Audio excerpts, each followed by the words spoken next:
What is going on, YouTube? Welcome back to another episode here on the World of Sports podcast. I'm your host, Deegs, and today we're going to be talking about four NBA players that could potentially be on the move come this NBA trade deadline. Couple quick things to note. The trade deadline is February 8th. I believe the cutoff time is 4 p.m. Eastern, so after that, no trades can be made. All trades must be approved by the league. And before I get into this, expect to see a lot of Cleveland Cavaliers moves on this list as they are desperate to bolster their team to try and make a run at another championship. So the first player that I'm going to be talking about here is Kemba Walker, point guard for the Charlotte Hornets. He will be a free agent after next season. Walker is currently averaging 23 points per game, 6 assists per game, 3 rebounds per game. He is a legit scorer that could be a number 2 option, in my opinion, on a championship team. And I think the Hornets could potentially look to trade him if they expect him not to return when his contract is up. Obviously, they would not let him want to walk for free as he's an all-star caliber player. Real quick, two things to note about this. I think Walker is the least likely player to get traded out of all the players on this list just because the Hornets are not sure if they want to enter a rebuild or potentially try to build a playoff team around him. And if they are to trade him, they have been on record saying they want to attach one of their poor contracts, so like a Michael Kidd-Gilchrist, Dwight Howard, potentially a Nick Batum. So the first team that I have that could be potentially interested in Kemba Walker would be the Cleveland Cavaliers. Obviously, the Cavs are looking to build a perennial championship team to keep LeBron James as well as compete for a title this year. So in this trade scenario, and all these trades have been verified by the trade machine just to make sure the money works out, the Cavs would be giving up the Brooklyn pick, Tristan Thompson, Isaiah Thomas, and J.R. Smith, and the Hornets would be giving up Nick Batum, Kemba Walker, and Frank Kaminsky. Now, I do think, like I said earlier, that Walker being traded in general is very unlikely, but this trade to me is very, very interesting. It kind of rooted from the fact that the Cavs had already offered Thomas and the Brooklyn pick to Kemba, and then reports did for Kemba, and then reports did surface that they wanted to attach Batum to that deal. So, a few things. First of all, Isaiah Thomas and LeBron James have not gelled well together, and that's a problem because they're the number 1 and number 2 scoring options on the Cavaliers. So it's also very likely that because of this, Isaiah Thomas could be on his way out. Clearly, the whole Kyrie Irving Isaiah Thomas trade is not panning out well for the Cavs. Isaiah Thomas, Thompson, and JR are not giving the Cavs anything defensively right now, and they're all playing pretty poorly on the offensive side of the ball. You know, Thompson has never really been that scorer. JR he's either not healthy or he's not hitting his shots like he normally would, and Isaiah Thomas has not been effective or efficient for that matter at all this whole entire season. Walker, just because he's a bigger bodied kind of player, he's bigger than Isaiah Thomas. I think he's a better defender than him, and this season has been a better scorer than him. He is an all-star caliber player. Nick Batum is a legitimate wing defender that the Cavs desperately need. You're going to see a lot during these trades that the Cavaliers are trying to bolster defense while also trying to get some kind of offense, but mostly improve that defense. They are one of the worst defensive teams in the NBA, and you clearly cannot win a championship like that. So I think adding Batum would give them a legitimate wing defender that could go toe-to-toe with another team's number 1 or number 2 option. And then you have Frank Kaminsky. He's very young still. I believe he's like 24, 25. I think he has a more overall polished offensive game than Tristan Thompson. Obviously, Thompson's one of the better offensive rebounders and rebounders in general in the whole entire league. But when you're looking at the two, would you rather have a guy like Kaminsky, a true 7-footer? He's a more polished offensive big that could possibly protect the rim better than Thompson does. They both really aren't good rim defenders, but in that case scenario, give me the guy who's bigger, give me the guy who's younger and more athletic. Give me Frank Kaminsky over Tristan Thompson.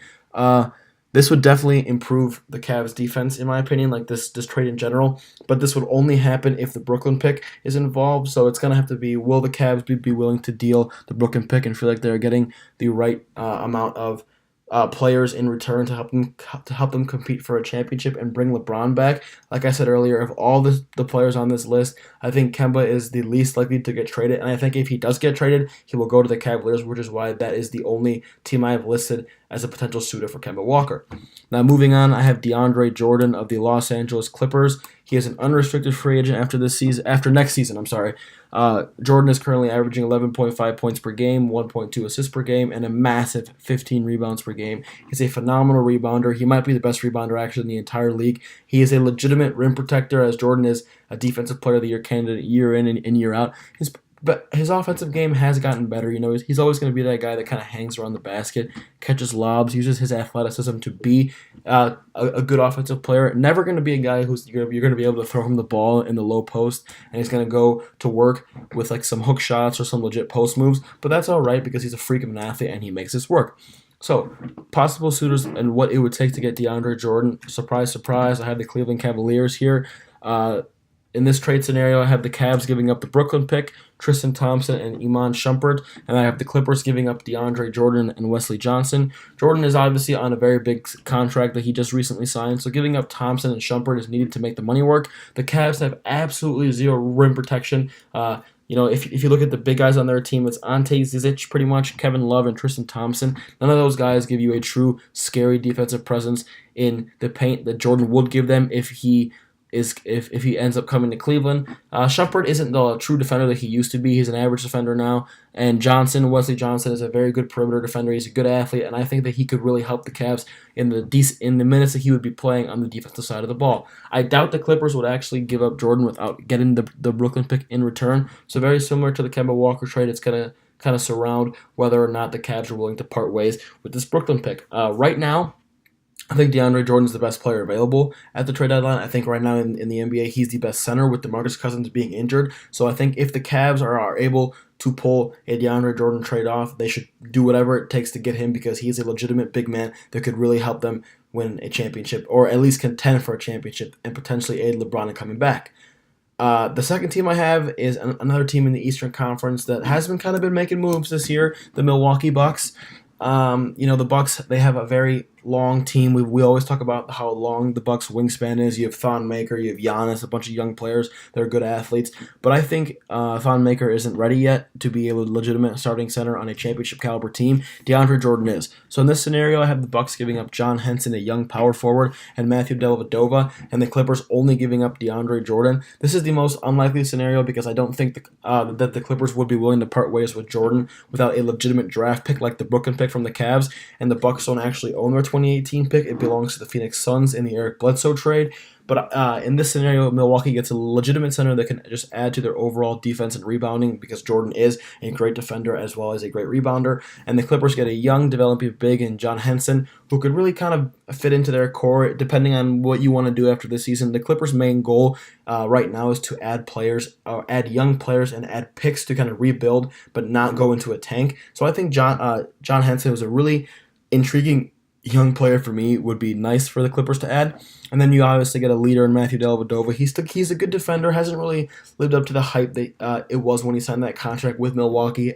Offensively speaking, he's below average, but defensively, you get a guy who's a veteran who can come in, help mentor these young guys that are going to be on this team. And I think that while the Clippers would definitely not be benefiting from this trade because they're giving up an all-star caliber player in DeAndre Jordan, the Bucks will be interested in DeAndre Jordan. They will inquire about him. Maybe if they're really going all in and they want to make sure Giannis stays and they really want to build something, you could see them giving up Jabari Parker or Chris Middleton. I highly doubt that because Middleton has been playing phenomenal, and although Parker has suffered 2 lower leg injuries, he's still a great young prospect. He was the number 2 pick in the draft for a reason. So kind of keep an eye on for the Bucks. They're a team that's known for making splashes. They're not scared to go out and make a big move and shock the world. And I think that it'll be really interesting to see where DeAndre Jordan ends up going.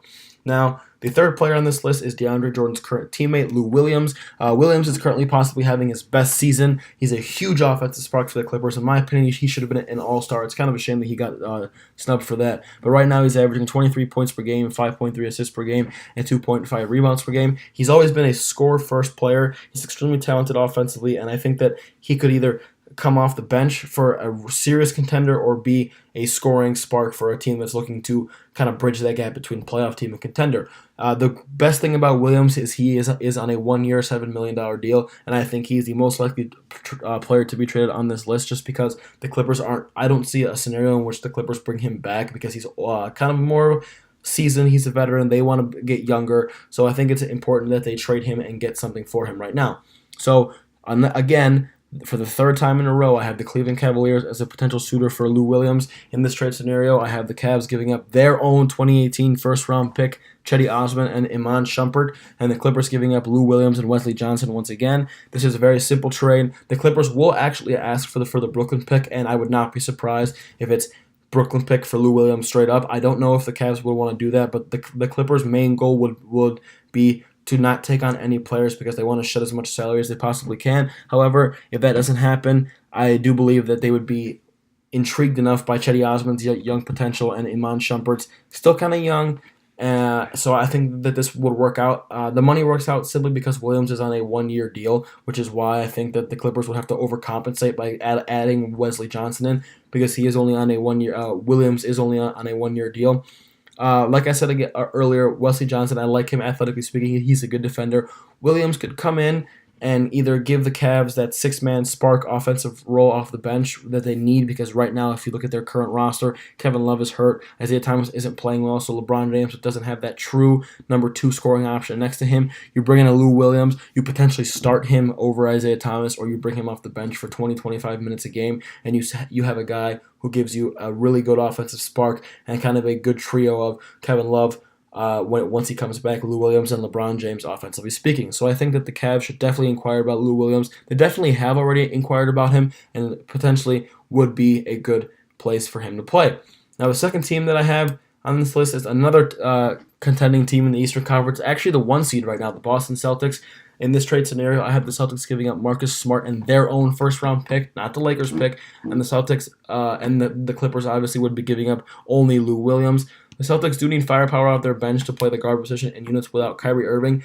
Smart's been hurt. Irving's actually been hurt. Terry Rozier has been playing out of his mind, but who would you rather have at this point? Williams, who's averaging 20-plus points per game day in and day out, or a guy like Terry Rozier, who's just been hot lately. You don't know what you're going to get out of him. You don't know how consistent he's going to be.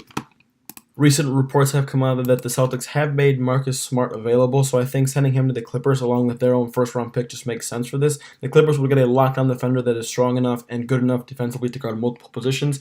You see Marcus Smart guard ones, twos, potentially threes. I think he's one of the only players in this league that could go head-to-head with Steph Curry and actually lock him down. So I really like Marcus Smart defensively. Williams just fits in as a plug-and-play. You can either start him with Kyrie Irving, play him next to Kyrie Irving, or bring him off the bench for those 20-25 minutes and let him do what he can do.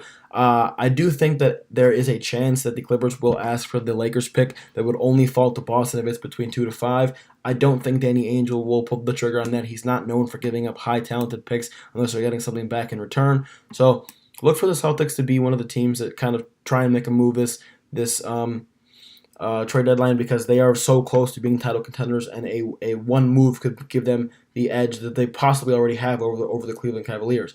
Now, the final player on this list is Tyreke Evans.